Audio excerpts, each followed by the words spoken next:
Сквер имени Чапаева в выходные стал точкой притяжения чебоксарцев. Здесь красочно и душевно прошел этнофестиваль «Чапай зовет на чай». Организаторы праздника, в числе которых была и наша телерадиокомпания, предложили отправиться в путешествие с чайной чашкой вокруг света, познакомиться с культурой, искусством и традициями разных народов. Палестинский чай и восточные угощения продегустировала и наш корреспондент Людмила Майкова. Мастер-классы, конкурсы, песни и танцы, необычные фотозоны. В 5-й раз Чапай собрал чебоксарцев и гостей столицы на чай. Большим успехом в этот день пользовались усы, папаха и бурка легендарного комдива. Попозировать сабле Чапая хотел и старый млад. Поучаствовать в фотосессии пригласили и главу администрации Чебоксар Дениса Спирина. Ну и какой же праздник без угощений? Каждый участник фестиваля старался чем-то выделиться. Например, библиотекари Чебоксар придумали свой особенный рецепт варенья. И мы варим литературное варенье. Варенье от Арины Родионовны.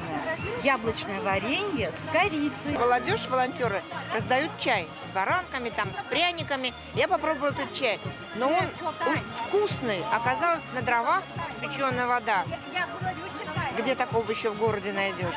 Такой большой праздник не состоялся бы без активной поддержки Дома дружбы народов. Представители армянского, узбекского, татарского, марийского народов рассказывали и показывали свои традиции национального чаепития. Притягательные восточные ароматы окутывали палестинский стол. Секретарь Императорского православного палестинского общества Анна Петрова поделилась секретом. В арабский чай добавляют мяту, анис, чабрец и мелиссу. Настаивается он 15 минут и наливается особым способом. Всем гостям предлагали угоститься традиционными восточными сладостями – пахлавой и базбусой. Эффектно смотрелся узбекский стол. Представитель диаспоры Рамазон Ергашев объяснил, чем узбекское чаепитие отличается от русского и чувашского. Невестка разливает чай, с левой руки наливает на пиалу и передает. Сперва самому старшему из семьи.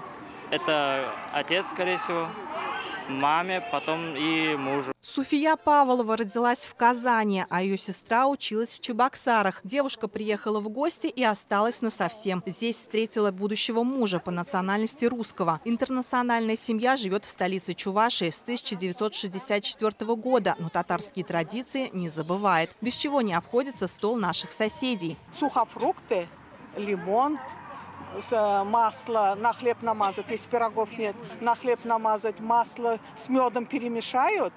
И, значит, вот это очень вкусно, очень любили. Всегда из пирогов не было. Вот это обязательно. Это вот татарское, я хочу сказать. Красок, много эмоций именно за счет национальных одежд и национальных каких-то атрибутов.